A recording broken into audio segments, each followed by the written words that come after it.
보도록 하겠습니다. 오늘 말씀 마태복음 28장 18절에서 20절까지의 말씀입니다. 우리 주보에도 나와 있으니까 전도사님하고 여러분들하고 우리 3절밖에 되지 않아요. 그래서 우리 같이 큰 목소리로 읽도록 하겠습니다. 예수께서 나와 시작. 예수께서 나와 말씀하여 이르시되 하늘과 땅의 모든 권세를 내게 주셨으니 그러므로 너희는 가서 모든 민족을 제자로 삼아 아버지와 아들과 성령의 이름으로 세례를 베풀고 내가 너희에게 분부한 모든 것을 가르쳐 지키게 하라. 볼지어다 내가 세상 끝날까지 너희와 함께 항상 있으리라 하시니라. 아멘. 우리 오늘 이 말씀을 가지고 교회는 뭐 하는 곳인가 라는 제목으로 여러분들하고 이제 말씀을 좀 나눠보려고 합니다. 우리가 지난번에 여호수아 시리즈를 해서 9주 정도 여러분들하고 말씀을 같이 나눴었고, 그리고 또 수련회 이렇게 보내고 하면서 이제 말씀을 같이 보고 했었는데, 여러분들이 예전에 기억할지 모르겠지만 전도사님이 말씀을 통해서 듣고 싶은 게 뭐가 있느냐라고 물어봤을 때 여러 가지가 있었지만, 우리가 잘 아는 신앙에 대해서, 신앙을 우리가 믿고 교회를 다니는 과정에 대해서 아직 잘 모르는 게 많다라는 의견이 있었어요. 그래서 전사님도 여러분들에게 그런 게 이제 필요하겠다 싶어서 여러분들이 우리가 교회를 다니지만 교회에 대해서 여러 가지 막 용어들도 있고 말들도 있지만 우리가 뜻을 모르고 사용하거나 그런 게 정말 많아요. 그래서 우리가 그런 것들을 좀 이제 하나씩 배워 나가고 말씀을 통해서 우리가 믿음이 더욱더 알고 믿을 때 더 잘 믿을 수 있어요. 그래서 우리가 그런 믿음이 생겨날 수 있는 시간이 되었으면 좋겠습니다. 그래서 우리 오늘은 이제 첫 번째 시간으로 교회에 대해서 여러분들하고 얘기를 좀 해보려고 해요. 우리가 오늘 같이 읽은 이 마태복음의 말씀은 우리가 지상명령이라고도 불러요. 왜냐하면은 예수님이 이 땅에 오신 뒤에 십자가에 못 박혀 돌아가시고 3일 만에 다시 부활하시죠. 그리고 3일 만에 부활하신 이후에 40일 동안 말씀을 전하시다가 하늘로 들려 올라가시게 되는데, 하늘로 들려 올라가시기 전에 마지막으로 예수님을 믿는 제자들에게 예수님이 말씀하신 게 있어요. 그게 바로 오늘의 말씀이에요.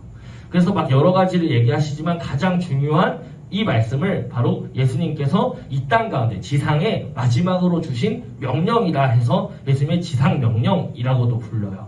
이 예수님의 지상명령의 내용에는 다른 게 아니라, 우리가 다시 보면은 다른 게 아니라 모든 민족을 어떻게 하래요? 제자로 삼아라.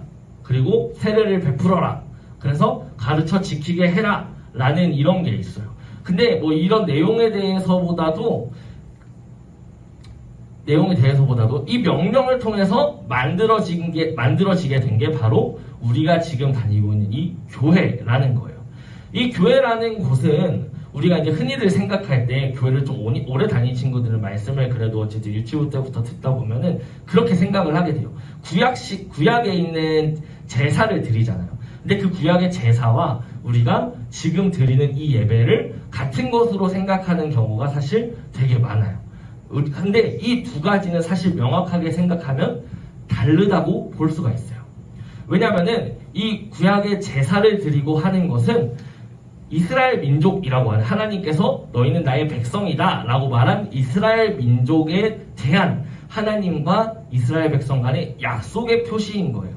그런데 이 신약 성경에 나온 예수님 이후에 생겨난 이 교회라는 곳은 예수님을 믿는, 예수님이 하나님의 아들이시고 우리를 위해 돌아가셨다는 것, 우리의 죄를 다 사하셨다는 것을 믿는 사람들의 모임으로 만들어지게 된 게 바로 교회이기 때문에 이 두 가지는 명확하게 다르다고 할 수 있어요. 마치 여러분들이 학교와 학원을 둘 다 다니지만 두 개 다 공부를 가르치는 곳이기도 하지만 두 개의 성격이 우리가 다르다라고 생각하는 것과 같은 거예요. 본질은 다르다고 할 수 있어요. 그런데 이 두 가지 모두 다 핵심은 하나님과 사람과의 관계 가운데서 이제 만들어졌다는 거예요. 이런 제사를 드리고 그리고 교회를 통해서 예배를 드리고 하나님과의 관계를 만들어가는 것이 바로 이 교회 공동체, 그러니까 하나님 믿는 사람들의 모임이라고 할 수가 있어요. 그런데 이제 그런 말씀들 그리고 여러 가지 이제 교회에 대한 생각들이 있지만 교회에서 정확하게 우리는 뭘 한다고 생각한다, 뭘 하냐고 물어본다면 우리가 뭐라고 얘기할 수 있겠어요? 교회는 뭘 하는 곳이라고 여러분들은 생각해요?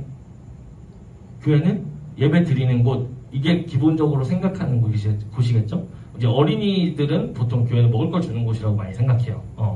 그리고 우리 이제 여러분 나이대 친구들은 약간 귀찮은데 친구 있으면 재밌는데 정도로 생각하는 경우도 있고, 이제 여러분들이 이제 여러모로 생각하는 경우가 다 다르겠지만, 그런데 여러분들은 이제 지금 교회를 다니고 있잖아요. 근데 교회를 이제 왜 다니는지를 생각해야 된다는 거예요. 교회를 왜 다니고 교회를 어떤 곳이라고 여러분들이 생각하는지가 중요해요. 아까 예수님의 이 지상명령이라는 걸 통해서 만들어진 곳이 교회, 사람들이 모이게 된 곳이 교회라고 얘기했는데, 교회는 그러면은 어떤 성격을 갖고 있고 어떤 요소를 갖고 있는지를 선생님 오늘은 최대한 짧게 설명해 보려고 노력했거든요. 그래서 최대한 짧게 해볼게요. 알겠죠? 자, 교회는 이제 오늘 좀 우리 외국어를 이제 하나 배울 건데, 여러분 그리스에서 쓰는 헬라어라는 게 있어요. 그래서 우리 헬라어를 짧게 우리 한 6단어 정도 우리가 오늘 배우게 될 건데, 여러분들이 한번 잘 기억해 볼 수 있었으면 좋겠습니다. 우리가 교회라는 곳의 헬라어 단어는 에클레시아라고 해요. 이 에클레시아라는 것은 에칼레라는 불러 모으다라는 동사에서 만들어진 명사, 그러니까 명사라고 할 수 있죠. 그런데 이 에클레시아의 뜻은, 에클레시아의 원어의 뜻은 불러 모으다라는 게 있어요. 그러니까 사람들을 불러 모아서 만든 곳이 교회라는 거예요. 그 사람들을 뭘로 불러 모았을까요? 아까 우리가 같이 읽은 말씀에 보면은 예수님께서 사람들을 제자로 삼고 세례를 주고 가르쳐 지키게 해라 라고 했던 이 명령을 따라서 예수님을 믿었던 사람들 우리가 뭐라 그래요? 제자라 그러잖아. 그 제자와 사도들이 사람들에게 이런 예수님이라는 분이 있는데 한번 믿어보세요 라고 해서 모아지게 된 게 교회라는 거예요.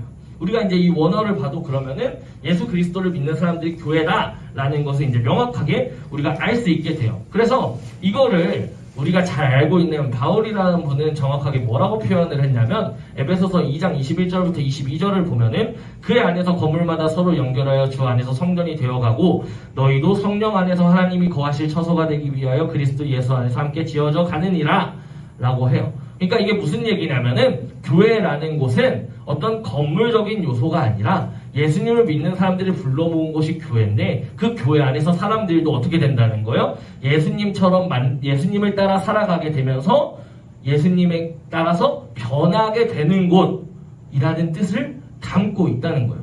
그러니까 예수님을 믿는 사람들이 모인 거에서 끝나지 않고 모여서 거기서 변화되는 곳이 교회다라고 할 수가 있어요. 그러면 여러분, 우리가 교회를 무조건 저기가 교회 건물이 있으니까 교회다라고 할 수 있다는 거예요? 없다는 거예요? 정확하게 보면 없다는 거예요. 우리가 이어서 더 보도록 할게요. 아까 교회가 헬라어로 뭐라 그랬어요? 교회가 헬라어로 뭐라 그랬죠? 에클레시아라고 한다 그랬어요. 에클레시아. 이 에클레시아라는 것이 이제 교회인데, 이 교회는 정확하게 우리 옛날에 교회가 생겨나고, 우리가 초대교회라고 말하는 교회가 생겨나고 나서 사람들이 행동하기 시작한 것들을 다섯 가지의 요소로 나눌 수가 있는데, 여러분들이 아는 단어가 나올 수도 있어요. 5가지 요소로 나눌 수가 있는데 그걸 하나하나 설명하기만 하면 오늘 끝이에요, 여러분. 자, 첫 번째는 여기 뭐라고 써 있어요? 첫 번째 줄에 뭐라고 써 있어요?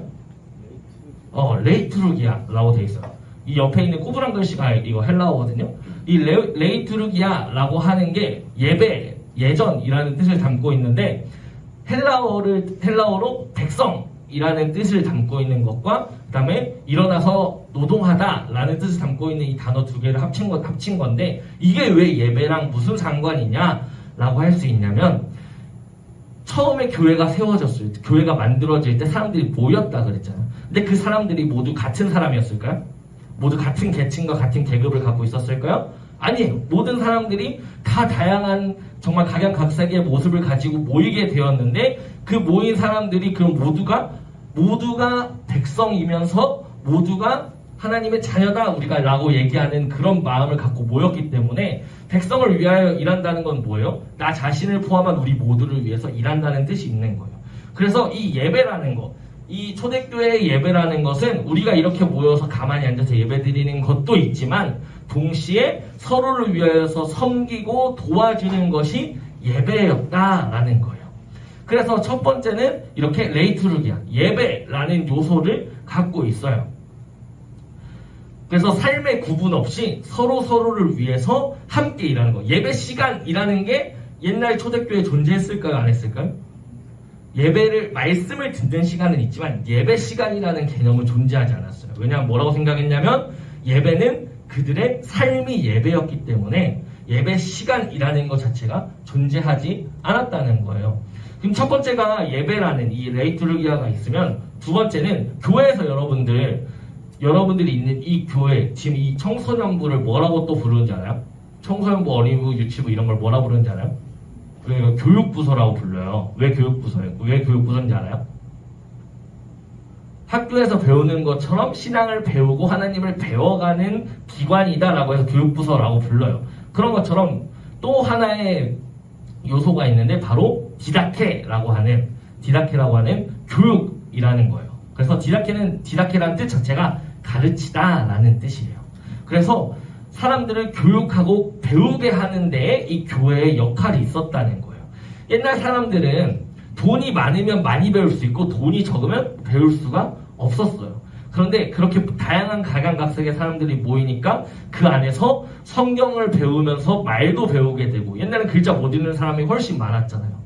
근데 글자를 배울 수 있게 하고 하면서 같이 교육하고 배우게 하는 역할, 그리고 그런 우리가 지식적인 배움을 넘어서서 하나님 나라의 뜻을 배우게 하는 거, 말씀을 배우게 하는 거라는 것이 있기 때문에 이 교육, 가르치는 게 포함되었다는 거예요. 그래서 옛날 우리가 초대교회라고 부르는 이 사람들이 쓴 책 중에는 디다케라고 하는 책 자체도 있어요. 여기는 어떤 내용이냐면 우리가 하나님을 믿으려면 이렇게 해야 되고 세례를 받으려면 이렇게 해야 되고 하면서 여러 가지 요소가 들어가 있다는 거예요. 그래서 아까 전사님 지금까지 몇 개 얘기했어요? 몇 개 얘기했어요? 2개 얘기했잖아요. 레이투르기아, 예배, 그리고 디다케, 교육. 그럼 예배를 드리고 교육도 하고, 그럼 이런 것들을 한다는데, 디다케에서 가르치는 이유에 대해서 이제 나와요. 디모데후서 3장 14절부터 15절을 보면은 뭐라고 되어 있냐면, 그러나 너는 배우고 확신한 일에 거하라. 너는 내가 누구에게도 배운 것을 알며 또 어려서부터 성경을 알았나니 성경은 능히 너로 하여금 그리스도 예수 안에 있는 믿음으로 말미암아 구원에 이르는 지혜가 있게 하느니라. 그래서 이 말씀처럼 성경 말씀 배우는 것 또한 이 교회 안에서 일어나는 교육의 가장 중요한 부분이었다는 거예요. 왜냐하면은 이 말씀처럼 다른 어떤 교육도 어떤 배움도 구원에 이르는 지혜라는 건 존재하지 않아요. 왜냐하면 사람은 결국 다 죽기 때문에. 그런데 그거를 결국 넘어설 수 있게 하는 게 있는데 바로 이 성경이라는 것이고, 이 성경 말씀을 가르치고 배우게 하는 지혜가 바로 이 디다케, 교육이라는 거였어요. 그럼 이게 첫 번째가 레이투르기아, 예배, 두 번째가 디다케, 교육이었어요. 그리고 세 번째는 여러분들이 많이 들어봤을 수도 있는데 바로 코이노니아라는 거예요. 이 코이노니아는 이제 교제한다는 거예요. 교제하고 함께 우리가 무언가를 같이 하는 거, 이거를 코이노니아라고 이야기하는데, 이 코이노니아는 함께 교제하고, 우리가 일반적으로 교제하면 뭐 떠올라요? 같이 맛있는 거 먹고, 이성교제? 그치, 뭐 그런 것도 포함되겠지. 그런데 어쨌든 교제하면 일반적으로 다 같이 모여서 뭔가를 먹고 마시고 놀고 우리가 즐겁게 지내고 이런 걸 우리가 일반적으로 교제라고도 생각하는데, 이 코이노니아에서 말하는 교제는 더 가는 교제예요. 어떤 의미냐면 우리가 일반적으로 그렇게 같이 재밌게 놀고 하는 교제는 우리의 기분이 어떨 때, 기분이 좋을 때, 아니면 최소 그냥 평범한 이상일 때만 같이 우리가 놀고 교제하고 하잖아요. 우리가 같이 놀고 하는데 내가 기분이 안 좋아. 그럼 같이 놀아요? 그건 아니잖아요. 우리가 잘 놀려고 안 하잖아요. 집에 있으려고 그러거나 거리 두고 하려고 이렇게 여러 가지로 하게 되는데, 여기서 말하는 코이노니아는 공동의 무언가에 다 같이 참여한다는 거예요. 근데 여기에는 기쁨과 좋은 거, 재밌는 걸 넘어서서 어디까지? 슬프고 힘든 일이든 어려운 일이든 함께 도와주고 나누는 것 또한 뭐라는 거예요?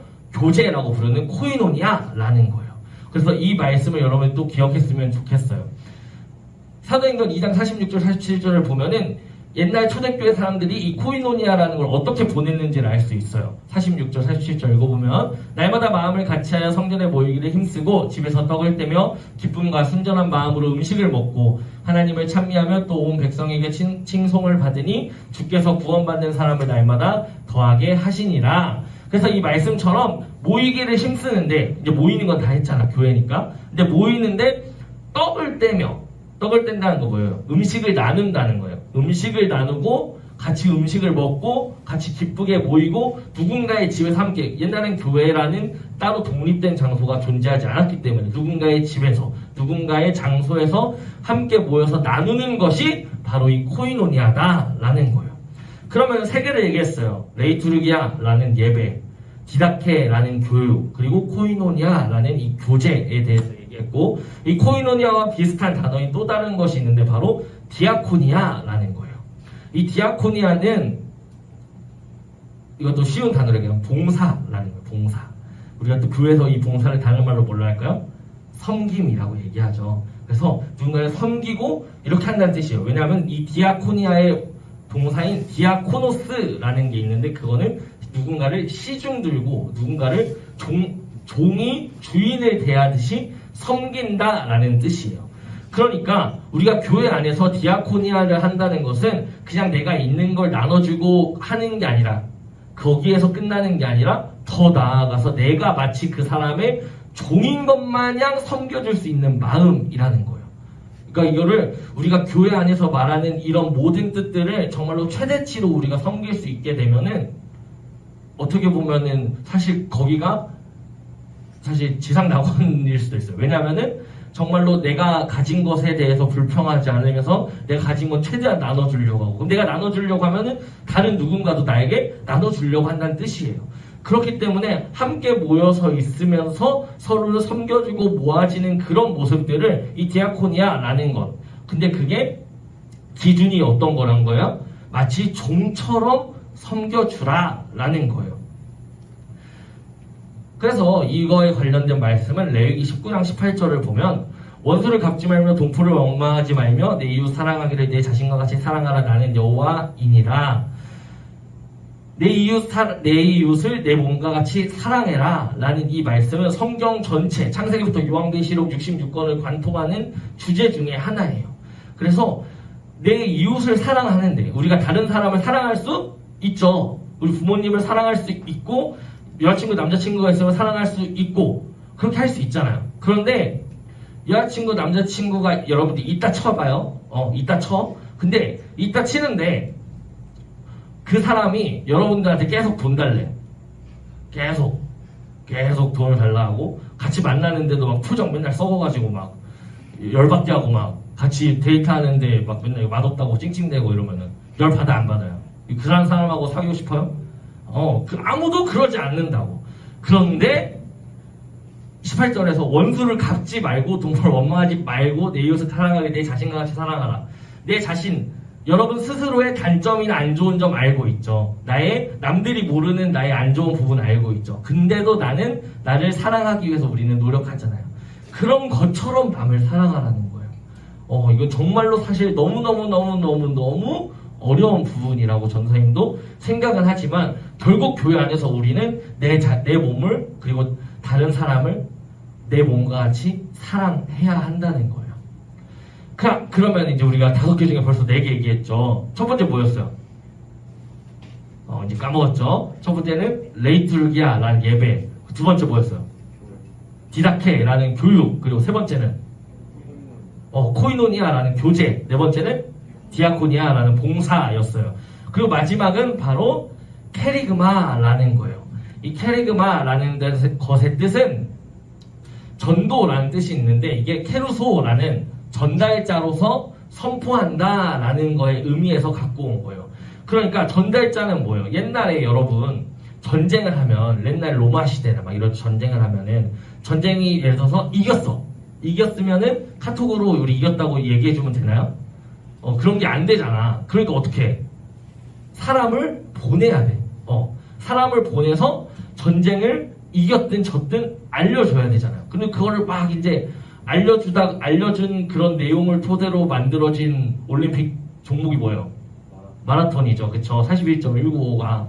근데 어쨌든 누군가에게 이렇게 전쟁의 승리나 이런 걸 전달해주기 위해서는 사람을 보낼 수밖에 없었어요. 그래서 마치 그것처럼 전하라는 거예요. 그런데 여러분, 전쟁에서 이겼으면 그 전쟁의 소식을 전하러 가는 전달자의 마음이 어떨 것 같아요? 기분이 꽤나 괜찮을 거란 말이에요. 이게 패배의 소식을 전하는 것도 아니고 정말로 집에서 우리의 뭐 아버지든 아들이든 우리의 가족들이 죽었는지 살았는지 그걸 기다리고 있는 사람들에게 우리나라가 지지 않았고 승리했습니다 라는 거를 전해주는 그 전달자의 마음이 얼마나 기뻤을 거냐는 거예요. 그래서 마치 그런 기쁨을 가지고 사람들에게 전한다 라는 게 바로 이 캐리그마의 뜻이에요. 그러니까 전도라는 것은 우리가 일반적으로 생각할 때 우리가 학교에서 예를 들어 누군가를 전도한다 그러면 어떻게 생각할까요? 전도한다 그러면 혹시 교회 갈래? 뭐 이렇게 굉장히 소심하게 얘기할 수도 있고, 아니면 야 교회 다니냐? 교회 가냐? 뭐 이렇게 얘기할 수도 있겠지만, 어떤 마음이든지 어떤 형식으로 하든지 간에 그 마음 가운데 뭐가 있어야 되냐면, 내가 예수님을 너무나 강력하게 믿고 있어서 예수님께서 우리를 위해서 죽으셨음이 너무나 확실하니까 이걸 다른 사람에게 전할 수밖에 없다라는 마음이 이 캐리그마 전도의 의미예요. 그래서 여러분들이 혹여나 전도를 어렸을 때 한번 해봤는데, 아니 친구 한번 교회 데려와 봤는데 별로 좋지 않았다라는 여러분들의 생각이 있을 수도 있고, 아니면 시도가 너무나 어려워요 라고 생각할 수도 있는데, 이 캐리그마는 여러분들의 의지대로 막 한다고 해서 되는 게 아니라 하나님을 만나고 예수님을 경험하는 가운데에서 여러분들의 마음 가운데 생겨나게 된다는 거예요. 그래서 하나님이 주신 말씀을 전도함으로 섬기는 게 이 캐리그마고, 내가 만난 하나님과 교회에 대한 좋은 소식을 전하는 게 바로 이 캐리그마 전도의 의미예요. 자, 그럼 우리 5개 다시 정리합니다. 첫 번째 뭐였죠? 첫 번째 뭐였어요? 레이투르기아. 그치? 레이투르기아 뭐였는데? 예배. 두 번째는 디다케. 교육이었죠. 세 번째는 코이노니아. 교제였고요. 그리고 네 번째는 디아코니아. 봉사, 섬김이었어요. 그리고 5번째가 바로 캐리그마, 전도입니다. 그래서 이 교회라는 곳의 기본 뼈대를 지지하는 것은 바로 이 5개의 요소예요. 이 5개의 요소, 예배, 교육, 교제, 봉사, 전도, 이것 중에 하나라도 빠지게 되면 교회는 뭔가 부족해지는 교회가 되는 거예요. 그렇기 때문에 우리가 교회 안에서 여러분들이 교회는 대체 뭘 하는 곳이냐, 헌금을 받아서 교회를 운영하면서 예배를 드리는 곳일까? 크리스마스에 가면 선물을 주는 곳일까? 아니면 가끔 뭐 친구가 오라해서 가면 피자를 주는 곳이다 정도로 생각할 수도 있지만, 결국 교회라는 곳은 하나님을 믿는 사람들이 모여서 생긴 곳이고, 그 생긴 곳은 어떤 일을 하는 것이고 어떤 것을 하는 것이냐면 이 5가지 요소를 가지고 서로를 섬기면서, 핵심은 이 5가지 요소를 가지고 이거를 막 회사처럼 이렇게 하나하나 실천해 나가는 날을 보는 것이 중요한 게 아니라, 이 5가지를 다른 말로 다시 바꾸면 뭐라고 하냐면 내 이웃을 내 몸과 같이 사랑하라 라는 거예요. 그리고 그 내 이웃을 내 몸과 같이 사랑하면서 첫 번째로 그 앞서서 영순위로 들어가는 게 있는데, 바로 하나님을 사랑하라는 거예요. 온 마음과 온 힘을 다해서 하나님을 사랑하고 내 이웃을 내 몸과 같이 사랑해라 라는 게 바로 이 교회라는 곳에서 우리가 해야 되는 것들이라는 거예요. 그러니까 이 교회라는 곳은, 여러분, 이 교회라는 곳은, 교회라고 한다면 교회를 그럼 이제 건물이라고 한다는 거예요? 아니죠. 교회는 건물이 아니고 건물적인 요소가 아니에요. 교회를 구성하는 것은 어떠한 건물적인 요소도 존재하지 않아요. 교회는 이 모든 걸, 아까 5가지 요소를 포함한 함께 모이며 하나님을 사랑하고 이웃을 사랑하기에 힘쓸 수 있는 사람이 곧 교회다라는 거예요. 근데 그냥 사람이 아니라 하나님을 섬기는 사람, 그리고 그 사람들이 모인 곳을 우리는 교회라고 불러요.